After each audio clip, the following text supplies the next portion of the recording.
Communication. Communication is the exchange of information or ideas between people. We communicate when we talk to our friends either face to face or over the telephone. तो हम यहाँ पर communication क्या होता है, कैसे किया जाता था और कैसे करते हैं, ये सारी बातें समझेंगे। पहले यानी कि जो कम्युनिकेशन होता था वो जनरेशन टू जनरेशन होता था, यानी कि word to word with the gesture और with the some of the paintings. इसके द्वारा वहाँ पर क्या होता था, कम्युनिकेशन होता था। पर जो कम्युनिकेशन होता था तो वो उसका रिकॉर्ड कुछ भी नहीं रहता था और पेंटिंग्स के द्वारा वो कम्युनिकेशन करते थे। तो आपको यहाँ पर एग्जांपल दिखाई दे रहा है कि Bhimbetka in Madhya Pradesh are more than 10,000 years old. उसके बाद में जैसे साइन एंड सिंबल से कम्युनिकेशन होने लग गया तो कुछ पिक्चर्स बनाने लग गए, छोटे छोटे साइन और सिंबल्स बनाने लग गए। और जैसे आपको यहाँ पर दिखाई दे रहा है कि केव्स में कुछ पेंटिंग्स बनाने लग गए। तो पेंटिंग्स के द्वारा भी एक इन्फॉर्मेशन दूसरे जनरेशन को दी जाती थी, पर हर समय में ये पॉसिबल नहीं था। तो उसके बाद में कुछ ब्लॉक्स बनाने लग गए, ब्लॉक्स पे लिखने लग गए, कुछ साइन एंड सिंबल्स देने लग गए और कम्युनिकेशन ट्रांसफ़र करने लग गए। उसके बाद में उन्होंने टैबलेट्स बनाए। तो जैसे वो टैबलेट्स बनाए तो टैबलेट्स के ऊपर भी कुछ साइन और सिंबल्स देते थे और कुछ स्क्रिप्ट लिखना स्टार्ट कर दिया। ये बेटर था पेंटिंग्स बनाने के, क्योंकि उसमें बहुत सारा टाइम लगता था। ये आप यहाँ पर टैबलेट्स देख सकते हैं कि टैबलेट्स के द्वारा भी नए नए साइन और सिंबल्स बनाते थे और मैसेज को डिस्कवर्ड करते थे। उसके बाद में आप देख सकते हैं कि ये इजिप्टियंस ने डेवलप किया था स्क्रिप्ट, यानी कि इन साइन एंड सिंबल से बातें करते थे। और आज आपको पता है कि चाइनीज़ एंड जापानीज भी इसका इस्तेमाल करते। टेलीफोन। अ टेलीफोन और a phone is communication device that allows 2 or more users to conduct a conversation. यानी कि दो या तो कुछ थोड़े बहुत ज़्यादा लोगों के साथ में भी हम टेलीफोन के ज़रिए कन्वर्सेशन कर सकते हैं। और कन्वर्सेशन जब हम करते हैं तो ऐसा नहीं कि पास में ही चाहिए, कितने भी डिस्टेंस से हम यहाँ पर जो आपको टेलीफोन दिखाई दे रहा है इसके ज़रिए हम बात कर सकते हैं और डायरेक्टली हम सुन भी सकते हैं। तो जो टेलीफोन होता है तो टेलीफोन का बहुत ही, यानी कि telephone the fastest means of communication है। और टेलीफोन यानी कि उसके बाद में फ़ोन विथ वायर, यानी कि जो टेलीफोन होता है उसके साथ में वायर भी आता है और वायर से वो कनेक्ट होते हैं। अब आजकल आपको पता है कि कॉर्डलेस फ़ोन भी आए हैं और उसके बाद में मोबाइल भी आपको अच्छे से पता है। पर टेलीफोन का जो इन्वेंशन किया था वो ग्राहम बेल ने 1976 में किया था। और जब टेलीफोन का यूज़ होता था तो उसमें कुछ डिफरेंट टाइप्स थे, यानी कि जो बात लोग करते थे उसमें अलग अलग टाइप्स थे। तो पहला था STD, यानी कि सब्सक्राइबर ट्रंक डायलिंग। यानी कि जो सब्सक्राइबर ट्रंक डायलिंग जो था, यानी कि जो इंडिया में ही लोग बात करते थे, इंडिया के ही लोगों से जो बात करते थे इंडिया में, तो उसके लिए सब्सक्राइबर ट्रंक डायलिंग यानी कि STD उसको कहते थे। और अगर हमें अपने देश से बाहर बात करना है तो उसको कहते थे ISD यानी international subscriber dialling. Okay. And third है शॉर्ट मैसेजिंग सर्विस, यानी कि हम उसको कहते हैं SMS।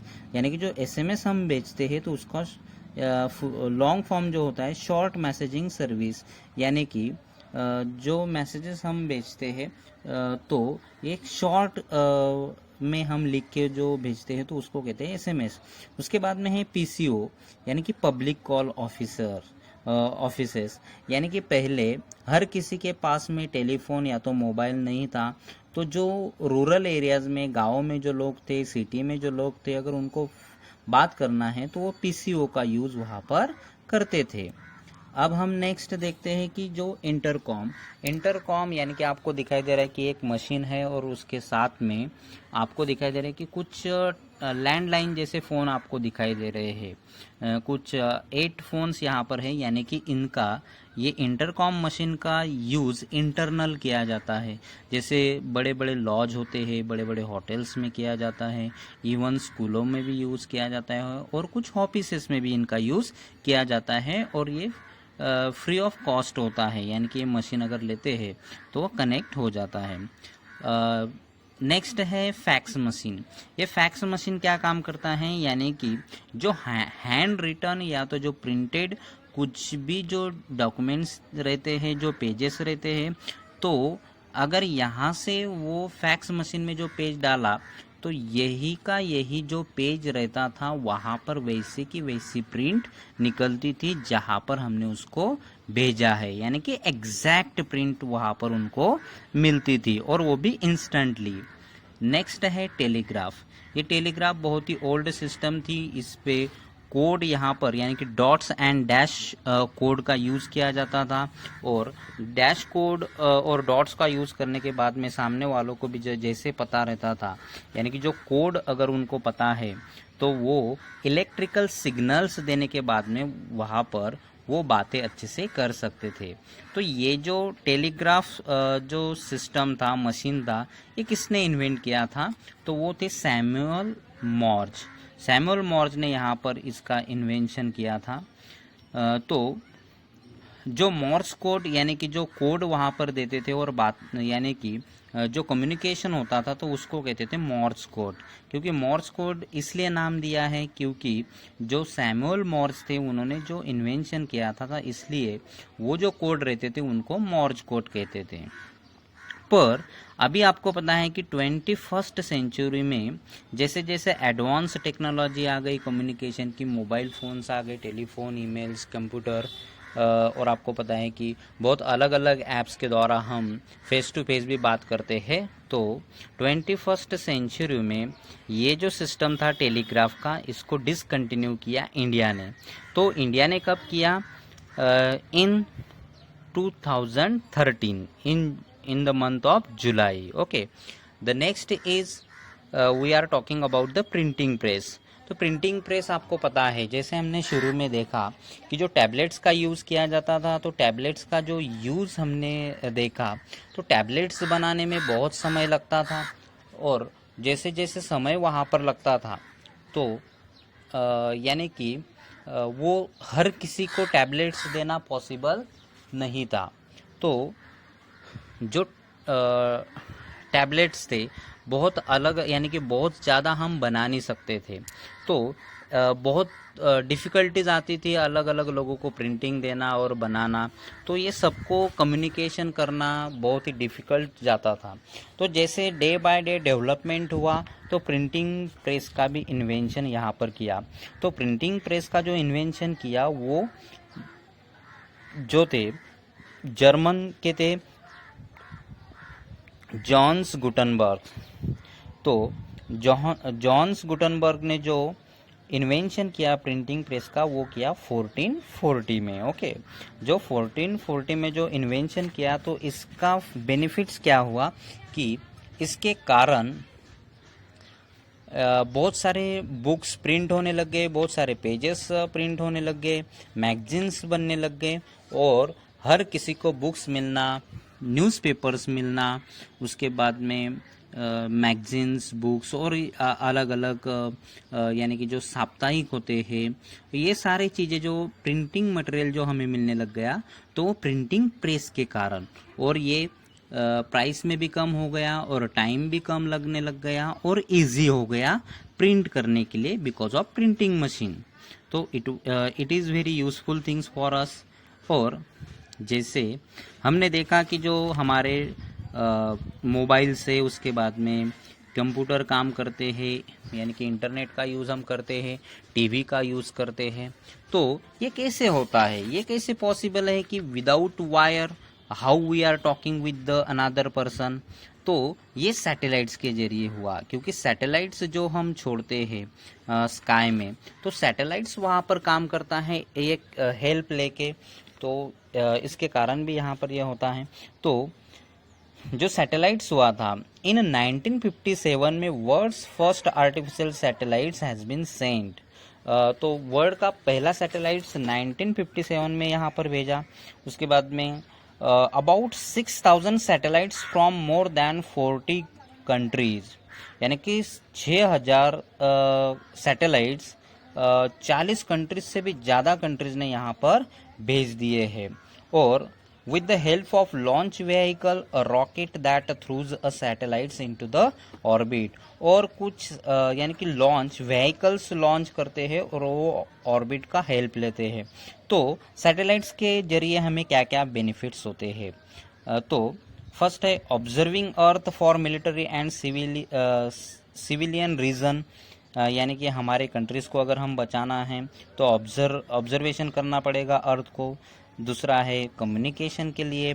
तीसरा है प्रेडिक्टिंग वेदर कंडीशंस, वेदर कैसा रहेगा, बारिश कब आएगी, तूफान कैसा हो सकता है, कहाँ से कहाँ जा सकता है, इसका अंदाज़ा भी हमें सैटेलाइट्स के जरिए मिलता है।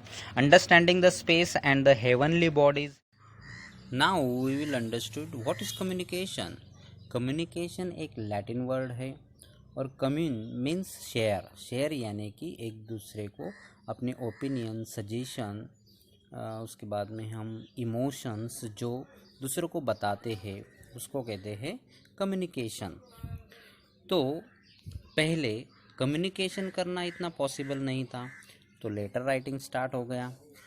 और जैसे लेटर राइटिंग स्टार्ट हो गया तो उसमें दो लोग बहुत इम्पोर्टेंट थे, एक था सेंडर और दूसरा है रिसीवर।